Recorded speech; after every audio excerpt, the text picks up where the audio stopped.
Have you ever wondered how one empire could shape an entire region's culture and governance?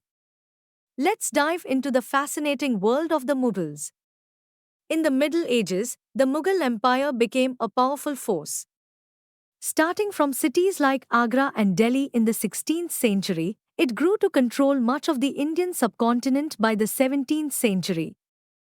The Mughals left a strong political legacy, including effective administrative systems and ideas about governance, which greatly influenced the rulers who came after them. Their impact is still seen in the region's history and government today. So, who were the Mughals? Mughals descended from Genghis Khan, mother's side, and Timur, father's side. Genghis Khan ruled parts of China and Central Asia. Timur governed Iran, Iraq, and modern-day Turkey. Interestingly, the Mughals avoided the terms Mughal or Mongol due to Genghis Khan's association with massacres and competition with the Uzbeks. Instead, they took pride in their Timurid ancestry, as their ancestor had captured Delhi in 1398. Now, let's talk about Mughal military campaigns, starting with Babur's early life and challenges. Babur became the ruler of Ferghana at just 12 years old in 1494. He was forced to leave his throne due to an invasion by the Uzbeks, another Mongol group. After years of wandering, he seized Kabul in 1504. This leads us to the foundation of the Mughal Empire. In 1526, Babur defeated the Sultan of Delhi, Ibrahim Lodi, at the Battle of Panipat. This victory allowed him to capture Delhi and Agra, establishing the Mughal Empire. As we move on, let's explore the Mughal traditions of succession. The Mughals did not believe in the rule of primogeniture, where the eldest son inherited his father's estate. They followed the custom of coparcenary inheritance or a division of the inheritance amongst all the sons. Next, we'll discuss Mughal relations with other rulers. Mughal rulers waged campaigns against resistant rulers, while others voluntarily joined. Rajputs served the Mughals voluntarily. Mughals granted mansab and jagirs, aiding territorial expansion. The main income source for Mughals was taxation on peasant produce. Now, let's look at mansabdars and jagirdars. Mansabdars held positions ranked by Zat, determining salary and military responsibilities. Salary and rank were determined by numerical value. Higher Zat meant higher prestige and salary. Mansabdars were responsible for maintaining specific cavalry numbers. Salaries were paid through jagirs, revenue assignments. However, mansabdars often didn't administer jagirs themselves, instead, they were collected by servants. During Akbar's reign, jagirs' revenues matched the mansabdars' salaries, but this changed under Aurangzeb.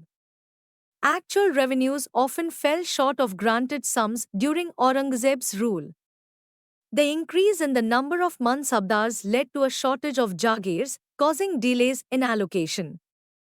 Jagirdars aimed to maximize revenue during their tenure, often to the detriment of the peasantry. Aurangzeb's inability to control these issues led to suffering among the peasantry toward the end of his reign. Now, let's talk about Zabt and Zamindars.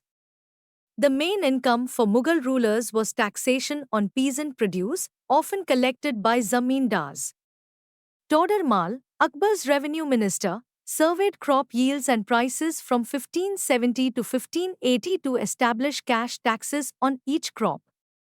This led to the Zabt revenue system, with provinces divided into revenue circles and specific crop rates. However, this system was impractical in provinces like Gujarat and Bengal. In certain areas, powerful zamindars could rebel against Mughal exploitation, sometimes joined by peasants of the same caste. These peasant uprisings, especially in the late 17th century, challenged Mughal stability. Let's take a closer look at Akbar's policies. Akbar's life is chronicled in the Akbarnama by Abul Fazl. Discussions on religion at Fatehpur Sikri led to the concept of Sulh-i-Kul or universal peace, which was followed by Shah Jahan and Jahangir. As we progress to the Mughal Empire in the 17th century and after, the Mughal Empire's efficiency led to economic prosperity. Emperors and mansabdars allocated income to salaries and goods. Wealthier groups like peasantry, artisans, merchants, and bankers benefited, while primary producers lived in poverty.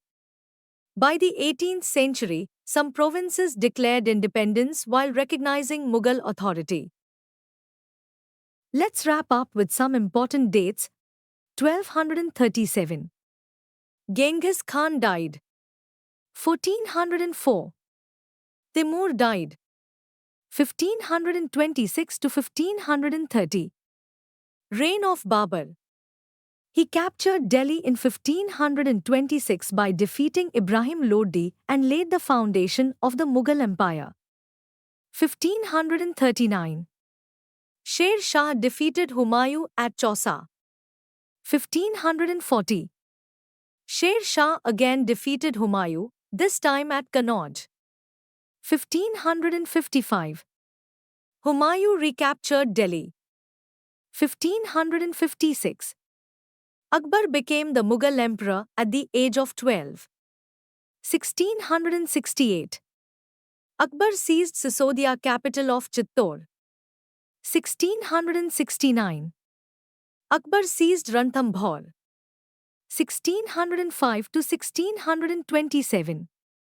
Jahangir ruled over Delhi as the Mughal emperor. 1627 to 1658. Shah Jahan reigned over Delhi. 1632. Ahmednagar was annexed by Shah Jahan. 1658 to 1707. Aurangzeb reigned over Delhi. 1685. Aurangzeb annexed Bijapur.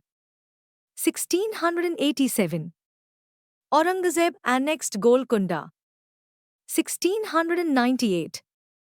Aurangzeb campaigned in the Deccan against the Marathas. In conclusion, the Mughal Empire was a significant force in India, influencing governance, culture, and economy. Their military campaigns, unique traditions of succession, and complex relationships with other rulers shaped their legacy, still visible in India today. We hope that you have understood the topic. You can now study chapter notes, watch video lectures, and solve MCQ tests of this chapter on EduRev to ensure you score well in your school exams. And that's not all, you also get amazing courses for maths, science, English, Hindi, and much more for class 7. Thank you.